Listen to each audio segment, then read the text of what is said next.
Now, the problem with integration is it's not as straightforward as derivatives where we just follow a formula. Integration is going to take a little bit of creative spark to work with. And one type of derivative that we did was the chain rule. Undoing the chain rule is an example of having to use that creative spark. We're going to undo the chain rule. To set this up, I want to consider taking the derivative of the natural log of 6x squared plus 4x plus 1. Now, when we use the chain rule, we say we take the derivative of the outside, which is natural log, which gives us 1 over the stuff. Then we multiply by the derivative of the stuff inside. So the derivative of 6x squared plus 4x plus 1 is 12x plus 4. Notice that the derivative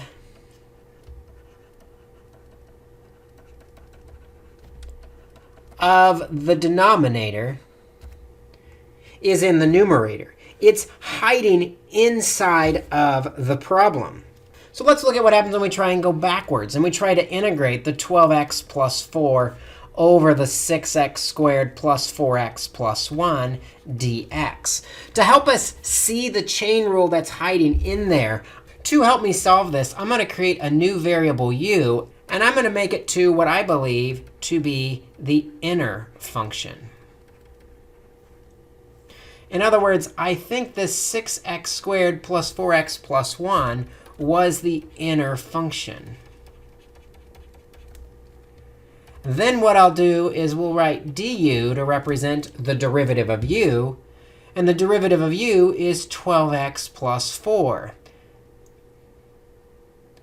That is what I'm going to be looking for in our function with a dx, because we took the derivative with respect to x. Notice that all is the rest of the function.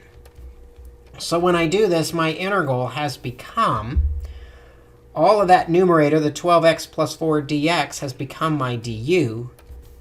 There's nothing left in the numerator, but the denominator has all become a u. Well, we know the antiderivative of 1 over u is the natural log of u plus a constant.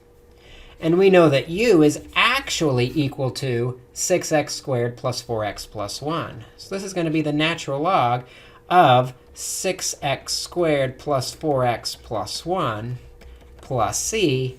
And we've got our antiderivative. In general,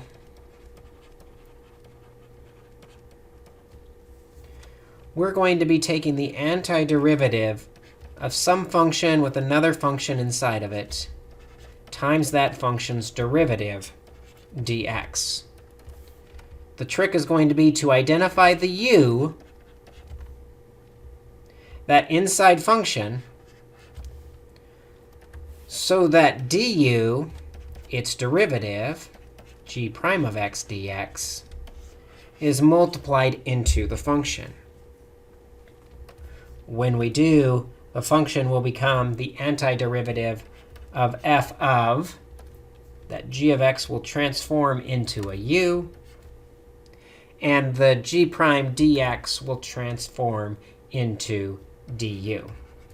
And hopefully that simpler function will be easier to solve. That's the theory behind what we're doing. Our next video is going to actually take a look at some examples where we identify the u to make it into something we can solve.